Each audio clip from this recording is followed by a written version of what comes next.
this is a guy who liked to call himself the Great Beast 666, the beast of the apocalypse. I think it was his mother who first called him a little beast, though, as a child. He was a difficult child and became a difficult adult, because is often the case. But he's called the wickedest man in the world. Well, you've got the tabloid press to blame. They'll call anybody anything. So that doesn't mean. But wickedest man in the world, a man we'd like to hang, a renegade, a traitor. He's generally portrayed as a sex-crazed degenerate. There you go, and a drug addict. And in terms of being drug addict and sex-crazed, I think that's partly true, at least. But also you come across arch Satanist. All right. Well,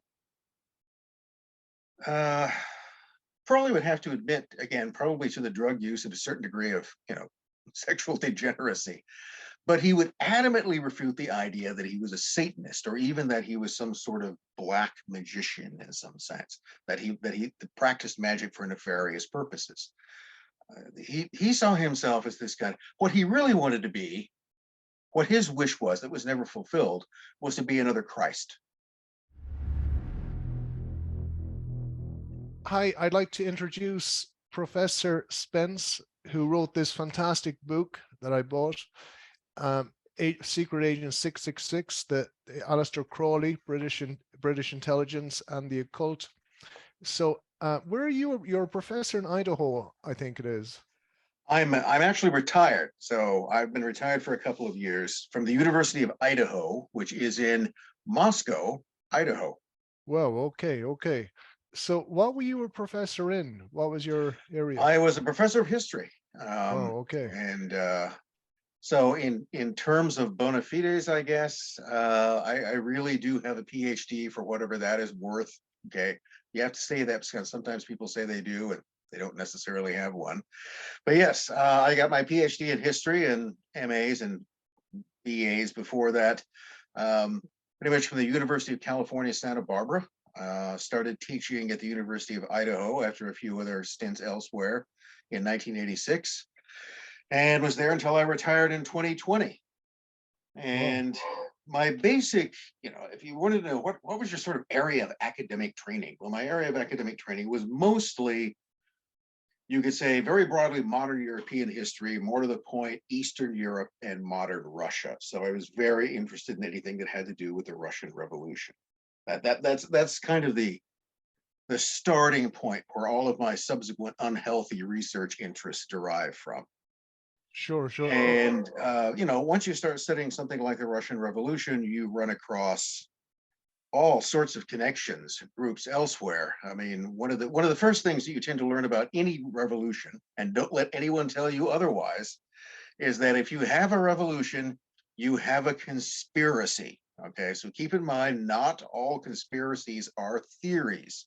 In fact, they're pretty much what we make up in terms of history.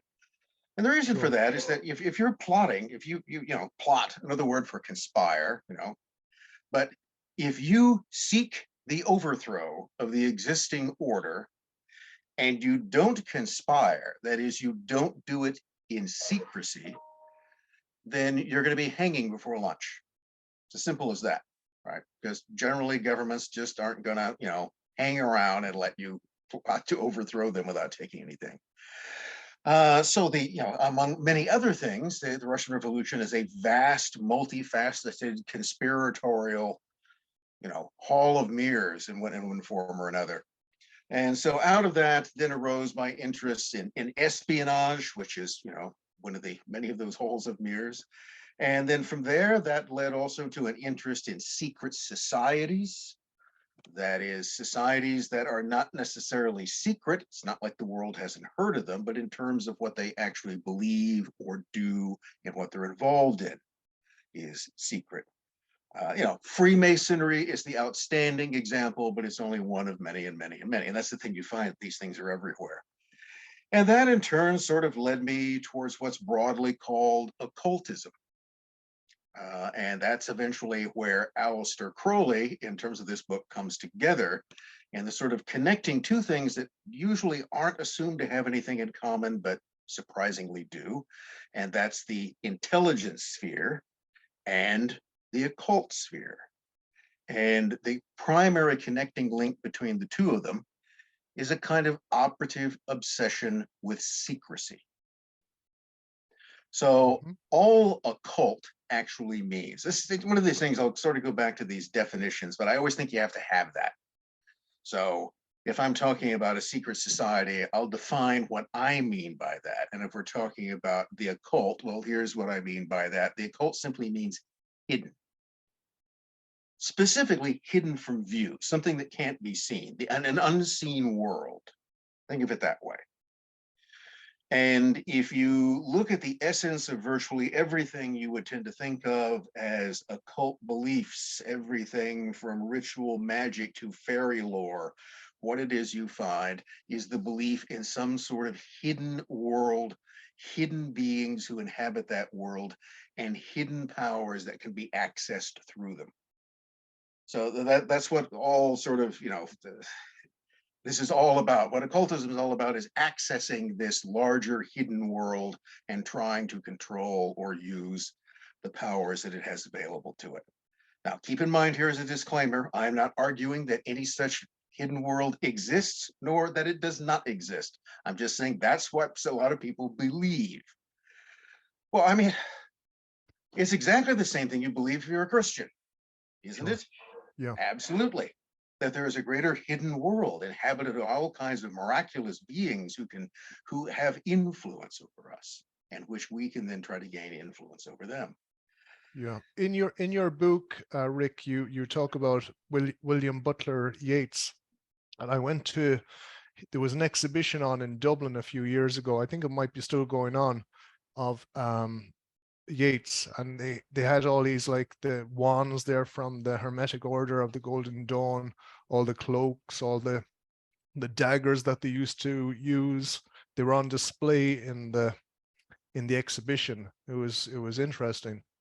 And he kept all that stuff. See, that's an interesting thing to consider, is that of all the things that passed through his possession during his lifetime, those things, one way or the other, were preserved. Yeah. Which I suppose either means he completely forgot about them, or that they were important enough that he saw to it that they were preserved in some ways. Yeah, it's, Yeats is but one tiny example of the degree to which what we tend to think of as occultism, the search for some greater hidden knowledge, which is something that any kind of organization or group that calls itself a cult and has any claim to the name has to be offering you access to some kind of greater hidden knowledge. That's what the whole thing is about. So it attracts him. It attracts pretty much everybody. I mean, if you notice the pervasive fascination with it. I mean, simply, notice the fact that you simply raise the term occult or occultism. Well, you got people's interest right there. You may horrify them, but you have their interest. You may, sort of tweak their interest in a positive way, but you have their interest. In a way, it's one of those things that's a kind of, I don't know whether sexy is the right term for it, but it's a provocative topic that will get notice. When does it become dangerous?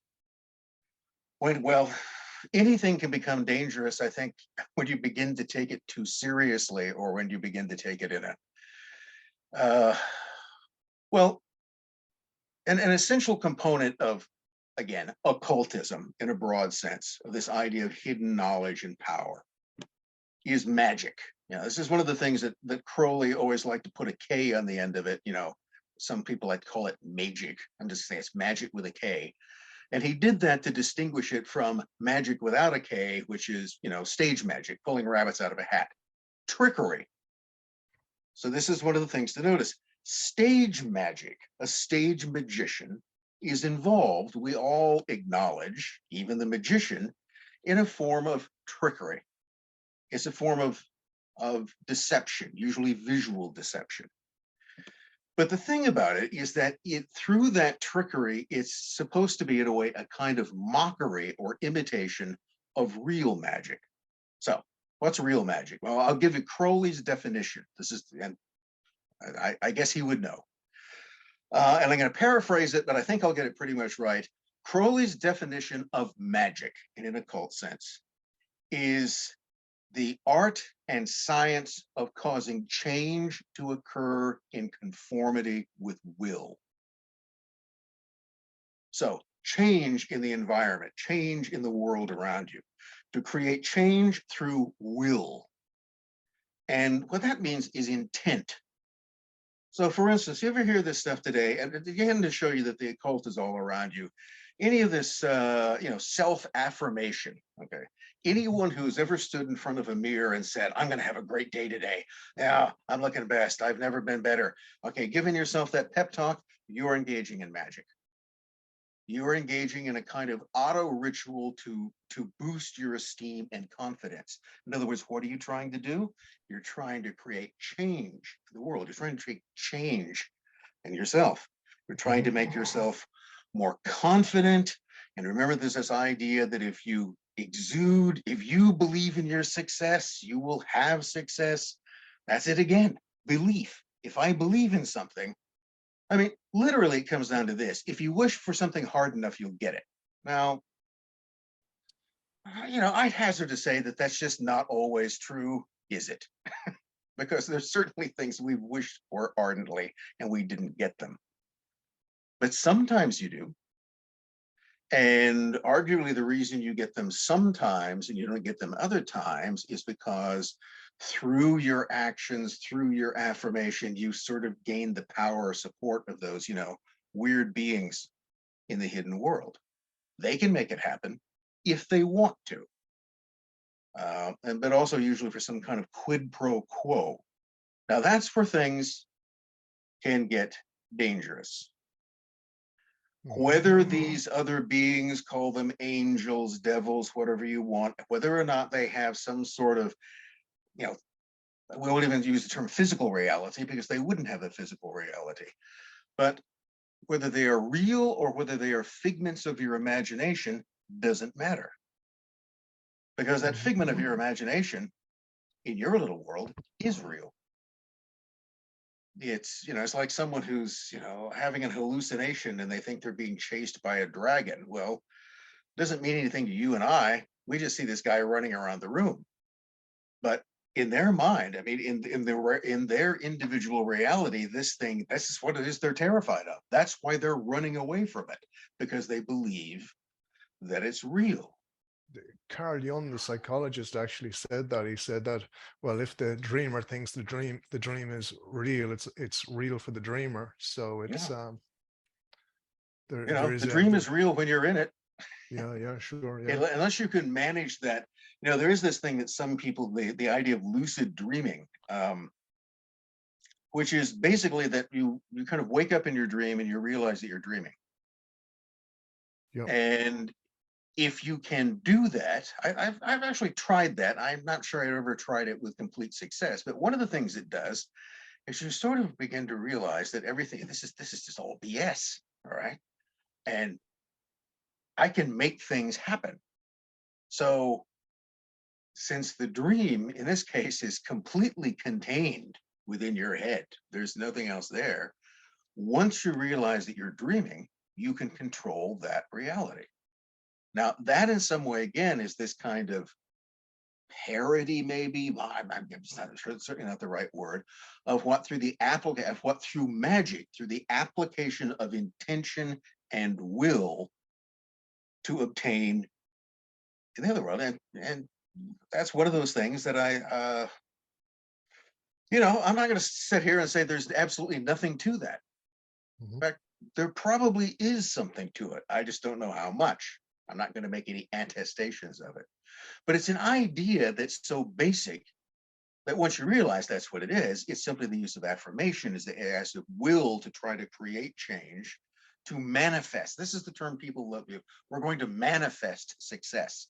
That is to make that which was not that which is, to make something, to bring something into the world. So, that's always what it was that Crowley and most occultists are trying to do, and to gain knowledge and the power that comes with that knowledge. Where it can become dangerous is, again, one, and really where your intent is. That's what it comes down to. So what's your intention? And your intention can be to bring about something nice. It can just be material success. Of course, is that good? Think of it this way. How many people have wished for great material success and in the end been destroyed by that success? Mhm. So getting what you want is not always. Yeah, here's the time for another quote. I think this one is from Oscar Wilde. So let's throw Oscar Wilde into this. It said something to the effect that the second worst thing in life is never getting the one thing you most desire, and the worst thing is getting it. So you have to be, you have to. It's the whole. If magic is about wishing things to become true, you have to be careful what you wish for, which Mhm. is the constant moral in every story about wishes, isn't it? Right? Mhm. Remember, it's very tricky. The genie, the fairy shows up and goes, "Oh, I'll grant you a wish if you let me go." Mhm. Well, you got to be very careful in terms of that's what you're told to get. It will never quite turn out the way that you expect it to. So I think it can become dangerous if people take things, if they take themselves or their power that they have or believe they have more seriously, but everything comes down to intent. Your intent can be as simple as killing somebody. So after you studied Crowley for so long, what would you say about his intention? Would you say it was overall good or bad, or what would you say, was it positive, negative? Well, okay, let's go back. This is a guy who liked to call himself the Great Beast 666, the beast of the apocalypse. I think it was his mother who first called him a little beast, though, as a child. He was a difficult child and became a difficult adult, because is often the case. But he's called the wickedest man in the world. Well, you've got the tabloid press to blame. They'll call anybody anything. So that doesn't mean. But wickedest man in the world, a man we'd like to hang, a renegade, a traitor. He's generally portrayed as a sex-crazed degenerate. There you go, and a drug addict. And in terms of being drug addict and sex crazed, I think that's partly true, at least. But also you come across arch Satanist. All right. Well, uh, probably would have to admit again, probably to the drug use and a certain degree of sexual degeneracy. But he would adamantly refute the idea that he was a Satanist, or even that he was some sort of black magician in some sense, that he practiced magic for nefarious purposes. He saw himself as this guy. What he really wanted to be, what his wish was that was never fulfilled, was to be another Christ, or to be a kind of Muhammad. That is, to be the person who would come along and whose teachings would be a new spiritual dispensation for a new age. In fact, he even has his own religion, Thelema. Yeah. And so Crowleyites are sometimes referred to as Thelemites, and that's what he really hoped that this was going to sweep the world as Christianity and Islam had done before it and become one of the great religions. Well, that hasn't happened yet, Mhm. but his influence is surprisingly broad. No, You mentioned Aleister Crowley, he's you like mentioned anybody that. else. Oh, excuse me, Pardon. I think there's an echo there or something. But you mentioned that his dad was a minister and that he had this kind of like tendency to want to be a minister himself, or to prophesize, or not, or to deliver a message. Well, he was raised in a sect, a nonconformist, I think that's what they call them, sect, called the Plymouth Brethren. And today, the Plymouth Brethren would be described as Christian fundamentalists with a capital F. Pretty much one of these relatively small groups that believes that everybody else is going to hell but them. And very strict literal interpretation of the Bible, a great emphasis upon proselytizing. And so Crowley's family they weren't rich, but they were well-to-do. They made their money brewing, interestingly enough. And his father also invested in real estate. So his father basically didn't have to work. And he had achieved the status of gentleman, which meant that he no longer had to labor with the sweat of his brow. And so he became a lay minister. And so his father became this guy who devoted his life to proclaiming the gospel. Crowley was, his father died when he was quite young. He died when he was around 11. And interestingly enough, Crowley seems to have sort of, I won't say sort of, he idolized his father, did not get along with his mother. He had a very contentious relationship with her, and she lived much longer. So they were kind of the bane of each other's existence for decades after that. But he admired his father.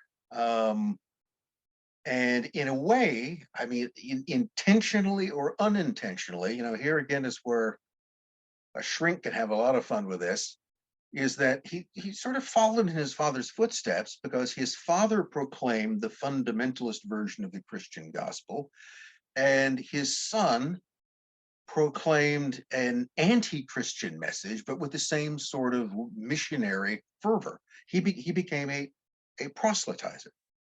He saw himself as a man who was spreading the gospel, and his father spread the gospel of Christianity, and his son spread the gospel of Crowleyanity.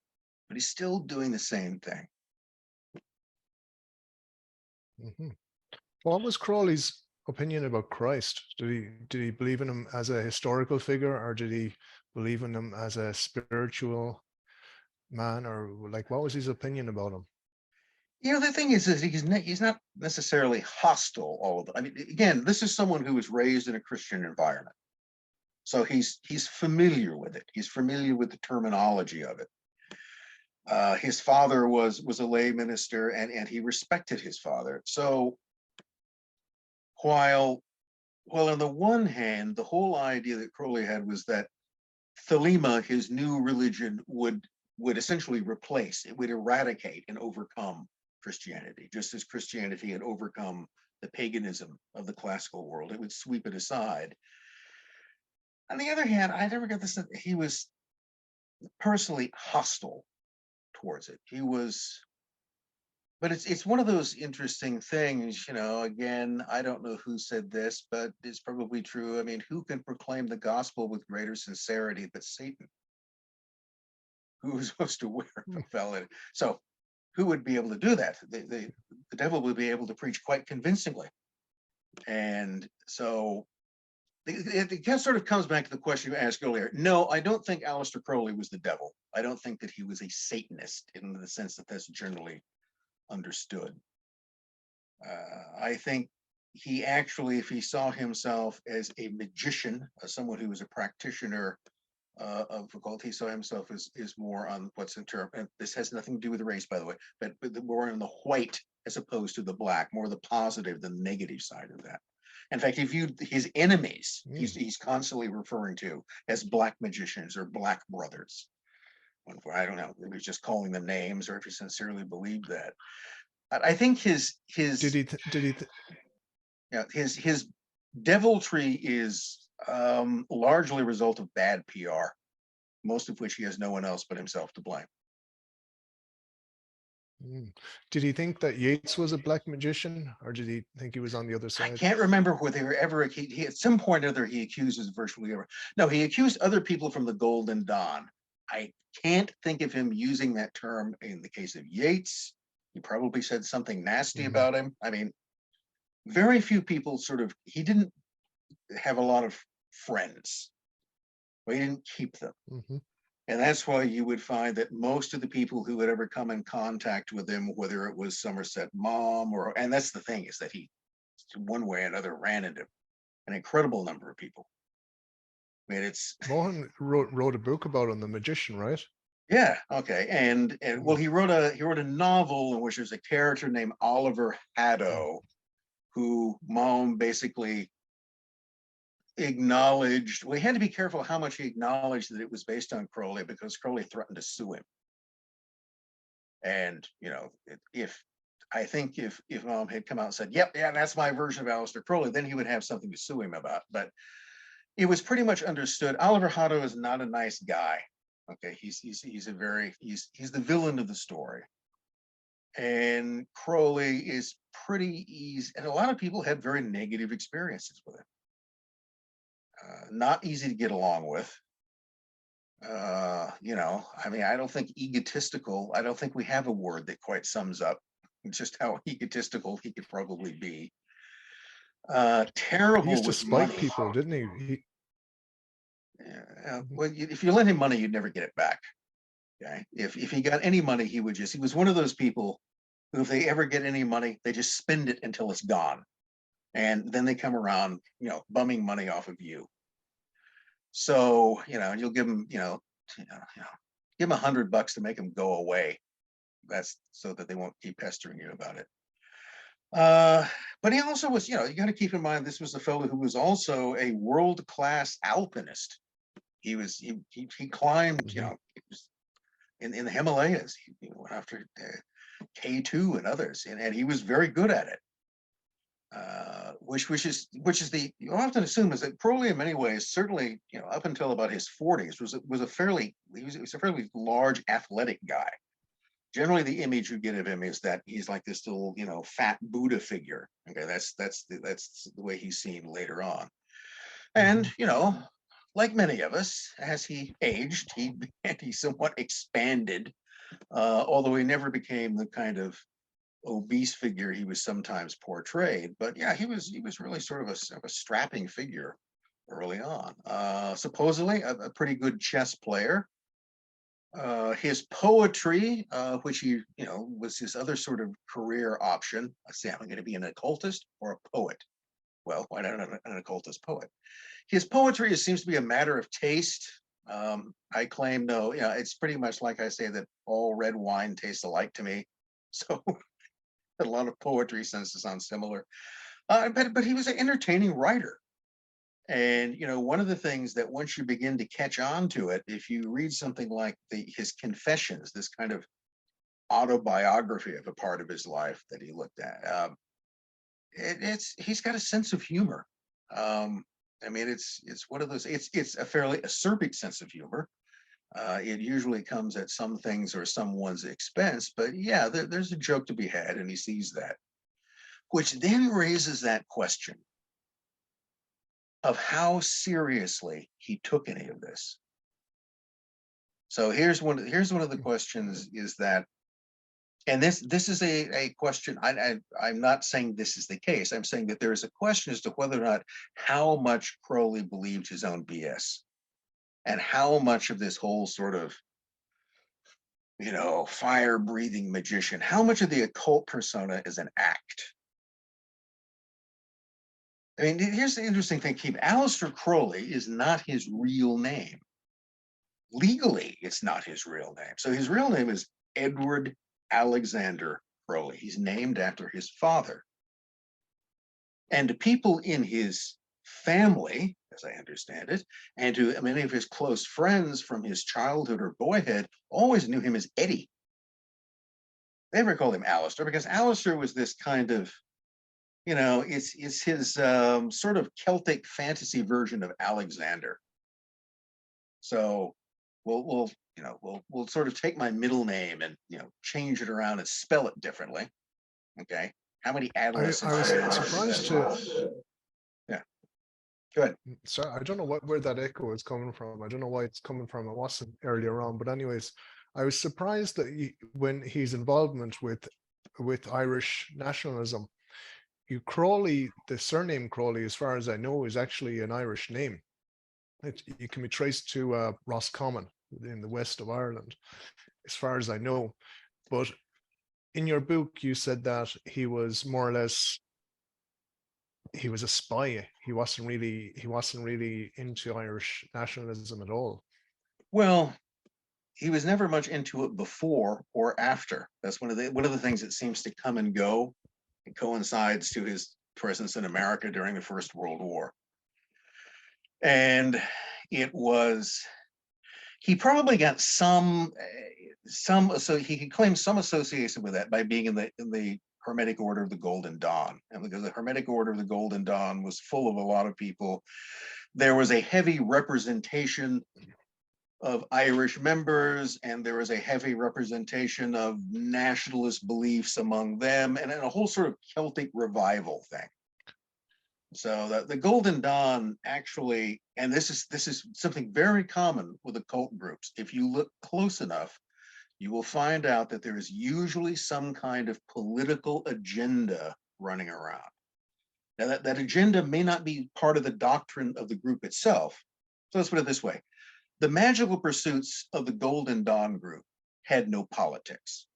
It was a quest for enlightenment and illumination through magical pursuits. That's what it was. But the people who came there, now again, someone like Yates has a whole variety of other interests, which he brings along with him when he joins this group. And so what you would find is that the people within the Golden Dawn had common interests, and one of those common interests was the pursuit of occult knowledge, and another one of those interests was regime change in Britain. And that even included the idea of, getting German Vicky and all her descendants off the throne and reestablishing the genuine Stuarts. So, I mean, that was a surprise to me. I didn't even know that in 1900 there were still Jacobites. No, I thought that had all sort of come and gone in the 18th century. That's pretty much a powdered wig sort of thing. But no, they were. They thought, yes, that's it. We're going to restore the Stuart dynasty. And then the Stuart kings, being good Catholics, will restore, full liberty to Scotland and Ireland. Hell, well, even Cornwall will become independent. And we'll all be joined together in this big, glorious, kind of Celtic revival brotherhood, which didn't happen. But there was that kind of. So you think? Oh, go ahead. Sorry, you think he was intrigued by that? You think that he wanted to, maybe he was flirting with that idea, or that? Well, I think he went into the Golden Dawn for two reasons. One was his own pursuit of occult knowledge. They claim to have some stuff. Let's go in and see what they've got. But the thing to note is that he was not in the organization long. Okay, he basically comes in and then precipitates a crisis which destroys it. So his whole presence in the Golden Dawn was basically to be as troublemaking and obnoxious as possible. And he exploited factional disputes that already existed. I mean, there are already plenty of people in the organization that didn't like each other. And he came in, it was just like throwing a hand grenade into the thing. And that's what I think, and you can look at my argument for that I make in the book, that's what his major purpose was. His purpose was, to get out of it whatever he could. Maybe they've got some good stuff.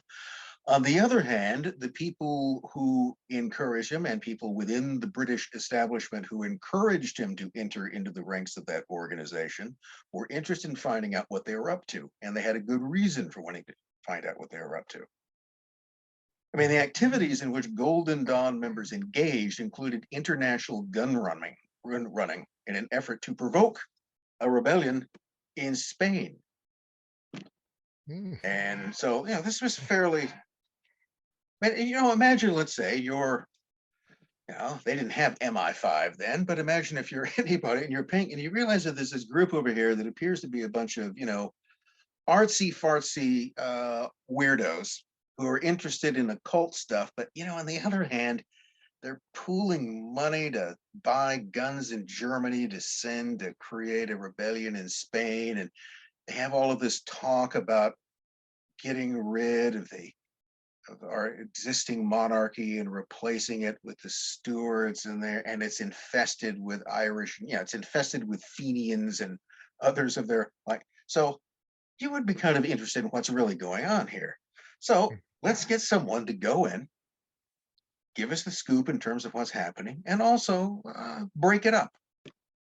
Find some sort of pretext to destroy it. Because Crowley his presence in the Golden Dawn was short-lived and it was destructive. That's what it was. There was nothing positive about it.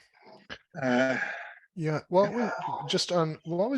Did Nietzsche have an influence on Crowley? What was Crowley's, just as a side note, just out of interest? He was certainly aware of it, and I think there are people who the kind of Bible of Crowley's religion is a thing called the Book of the Law. Yeah, and to do what thou wilt is the whole of the law, is the basic motto of that. And the Book of the Law isn't very long, but it's a kind of, I'd say it's a sort of, there's something Nietzschean about it. Mhm. The idea that one of the things that occult knowledge, the right kind of information you do is to make you a superior being. A very different sort of morality. Mhm. All right, no Why longer information? not the morality of the weak. Okay, not what uh I've heard this term. I've heard this term from people who profess to be Nietzscheans, whatever that actually means. I guess you can call is not what they call slave morality. Yeah. Okay, something which is overly concerned with compassion. It's more like God basically wants you to toughen up, and not only shouldn't you show mercy towards the weak, you should in fact go after them and destroy them because they're weak, because that's what you're supposed to do. That's how everything is supposed to be tested. So, I mean, the book of the law to me pretty much sounds like a lot of, pseudo biblical bluster. Um, I don't really know whether there's a lot of there to it. I can't say anything ever sort of, but it's a very different, a much more, a sort of, it's something a Superman could embrace. And I'm trying to remember offhand, Crowley was aware of, well, most anybody who was reasonably literate at the time and interested would know something about Nietzsche. It fit in with his Mhm. model, and it might even be, you could argue in some way that Thelema and Nietzsche, even other sort of ideas that come down, you find elements of this in fascism. You find it in communism as well. There's Mhm. going to be this great, all of which are religions in their own way, proclaiming their kind and their effort to manifest a reality. Mhm. So there's again interesting way to think about magic. If your aim is to sweep aside all existing order and to replace it with a great fraternal proletarian socialist universal brotherhood, you are attempting to manifest that reality.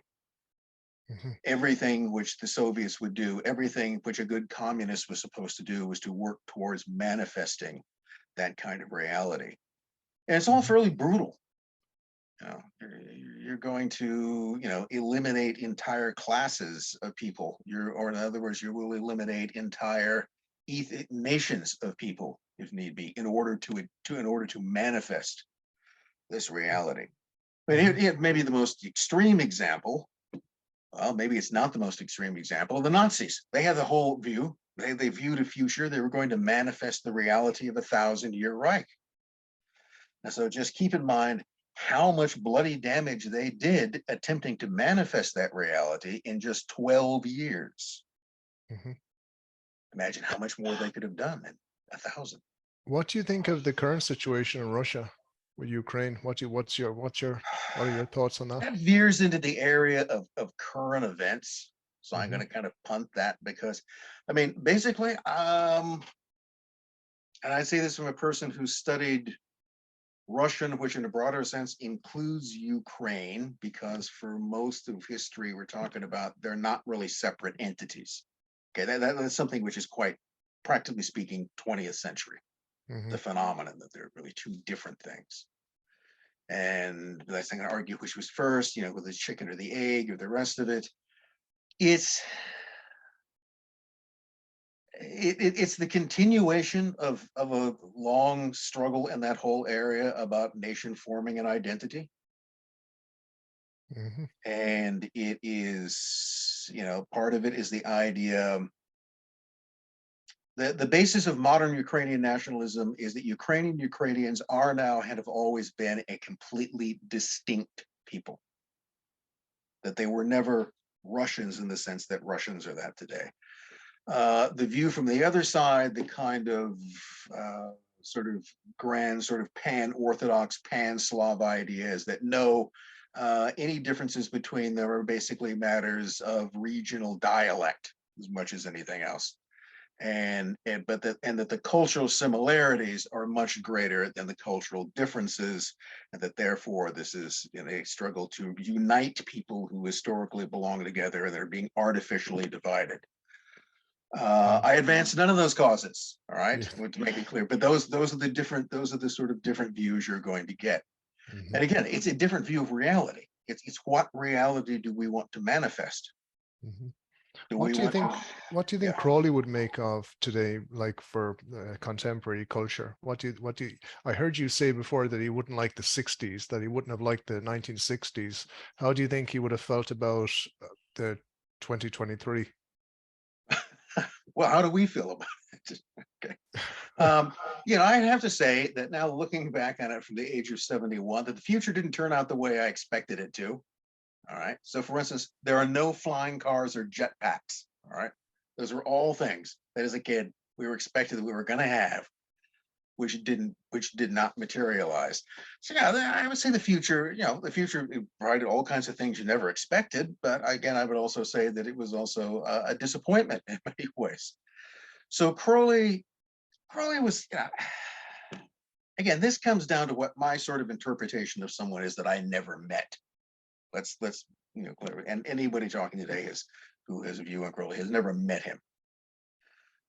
You're only able to look at a person through what they wrote about themselves and what other people wrote and said about them.